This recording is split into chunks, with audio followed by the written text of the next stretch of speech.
The DJI RC Pro 2, is it worth the price? Let's find out.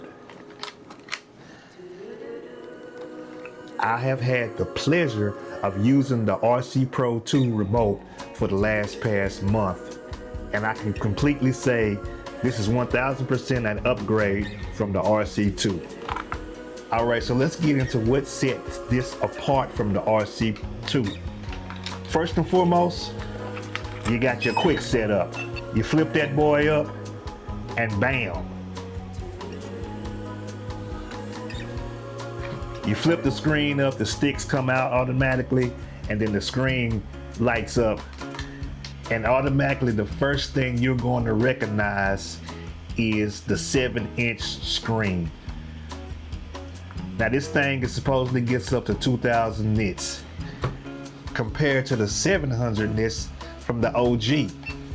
Right off the bat, when you flip this bad boy up, you're going to notice the difference between this one and this one.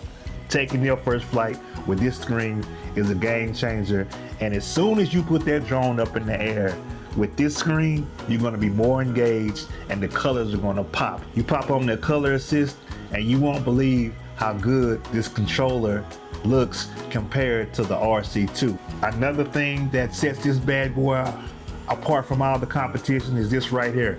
Bam! You swap that boy vertical, and if you got a drone that's compatible with that, the gimbal is going to turn right with the remote, and you put it on back. So instead of having to push the button to turn it vertical and turn it back, you can just go ahead and pop that boy like this, bam, and that old gimbal will turn. At first I thought this was a gimmick until I started flying this way, and I started to see it was easier to do your vertical stuff, to do your vertical videos for TikTok, Instagram, and YouTube Shorts. So for those of y'all who shoot vertical video, this is definitely a game changer. Now when I first saw the advertisement for this, I thought this thing was gonna be bulky and it's gonna be a hassle to carry around.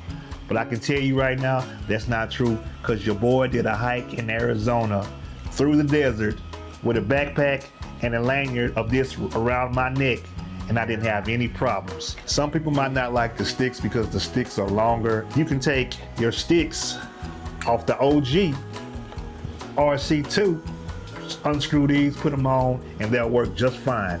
Another upgrade that the RC2 doesn't have, that the RC Pro does have, is it has built-in microphones. And also if you're using the external mic like the Mini, like the DJI Mini or the DJI Mini 2, it helps you in post sync your audio up together.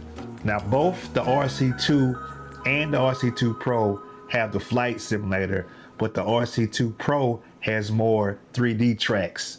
For those of y'all who want to fly the Mavic Pro before purchasing it, you can do it on the flight simulator. And for those who are brand new and who have never flown a drone, jump on that flight simulator, get that fear out the way, and get to the get. Another upgrade on this RC2 Pro is it has built-in 128 gigs of storage. It also has a slot to where you can add more storage, and then you got your USB-C for data transmitted and to power up this bad boy to charge it. And then you have your HDMI out for those of y'all want to do a live stream. Now one of the best options is customization.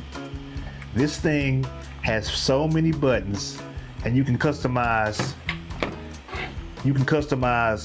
so many different ways that once you have this bird up in the air, you don't have to dive all through the menus.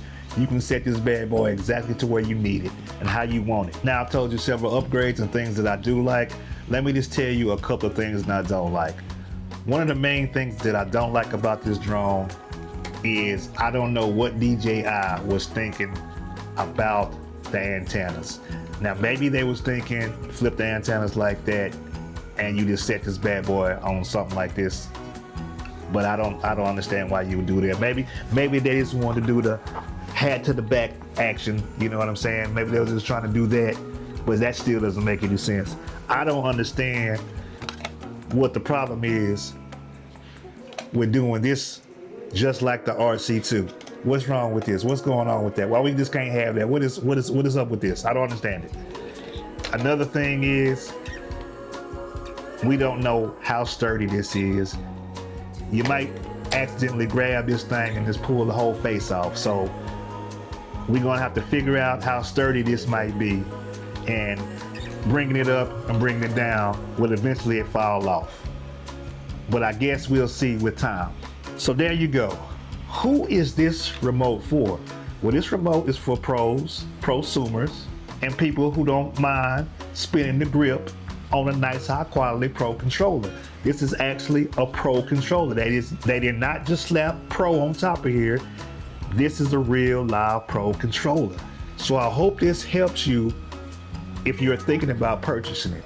And if you are, comment down below. And if you're not, comment down below. And if you still don't know, comment down below. It's your boy, the Drone Dreamer, aka Uncle Rico. To the next episode, people. Peace.